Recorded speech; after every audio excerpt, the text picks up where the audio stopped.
초등학습은 학습의 성실성을 요구합니다. 그래서 밀리지 않고 배운 것을 100점을 받으며 틀린 것은 맞을 때까지 다시 풀어보는 학습을 해왔을 겁니다.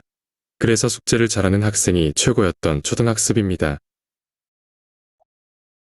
중등학습은 초등학습과 연계가 아니라 고등학습으로 가는 연습 단계. 중등학습은 초등학습에 비하면 어렵다고 합니다. 사실 초등학습보다 좀 자세히 배우기는 합니다. 하지만 초등학습을 못했다고 중등학습을 못하는 건 아닙니다. 중등학습이 어려우니까 라고 생각하는 것은 부모님 세대의 중학교 때 기억 때문입니다.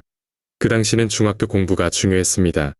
많은 수의 학생이 대학을 가기 위해서는 중학교 때부터 준비해야 한다는 압박과 경쟁 때문이었죠.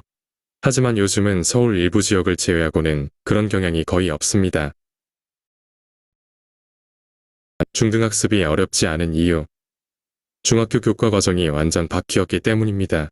첫째, 학교 교과가 소위 수포자, 과포자 등 학습 성취도가 취약한 학생을 줄이기 위해 어려운 단원을 과감하게 없애버렸기 때문입니다. 둘째, 사교육 쏠림 방지와 내신 공정성을 위해 각 지방교육청의 관리하에 학교에서 배우는 내용이 벗어나지 않기 때문입니다.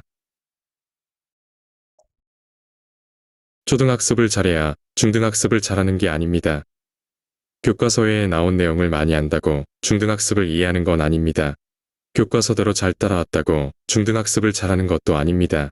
하지만 초등학습에서 꼭 습득해야 할 것이 있습니다. 수학은 분수, 소수 계산이 빠르고 정확해야 하며, 국어는 지문을 먼저 소리내어 읽고 이해해야 하며, 영어는 여러 번 듣고 읽고 문장을 쓸 수 있어야 합니다. 이것은 학습 기본기이지 교과 단원이 아닙니다. 그동안 초등학습을 100점 받았다고 숙제 밀리지 않았다고 잘했다라고 자랑했던 학생과 학부모님은 중등학습에서 큰 충격을 받을 수 있습니다.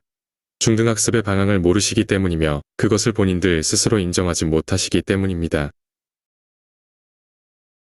중등학습은 고등학습을 가는 징검다리.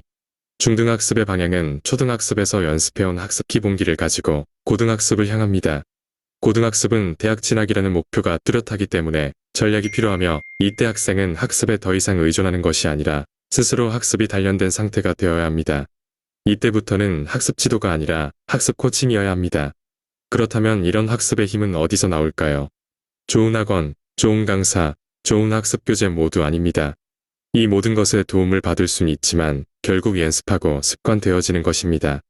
연습이 습관이 되려면 많은 실수와 성취가 필요하겠지요. 바로 중등학습 시기가 그 시행착오를 겪는 시기입니다. 또한 중학생들은 신체적, 정서적 성장 변화가 일어나는 시기와 맞물려서 성별에 따라 대체로 여학생보다 남학생의 변화가 늦게 급작스레 나타나므로 중학학습의 성취도가 남학생보다 여학생이 높은 경향을 보입니다. 그래서 여학생과 남학생을 비교하는 건 무리가 있을 수 있으나 어쨌든 변화의 시기에는 내공을 키워가는 때 에너지를 쏟는 게 자연 이치입니다. 그 연관성인지는 확인된 바 없지만 중등학습의 완성 단계는 모두 중학교 3학년 단원에 있습니다. 국어는 문학과 문법을 통해 독해와 축약을, 영어는 어휘와 문법을 통해 문장 구조 이해를, 수학은 대수와 기하를 통해 방정식과 함수 이해를, 과학사회는 초등어, 학령 과정을 기초로 전문 어휘와 사례 토의를 통해 정보 습득과 분야별 이해를 위해 중학교 1, 2학년 과정을 통해 연관 단원을 학습하고 이는 다시 모두 고등학습의 기초가 됩니다. 따라서 중학학습을 성실성을 바탕으로 한 능동성을 요구합니다.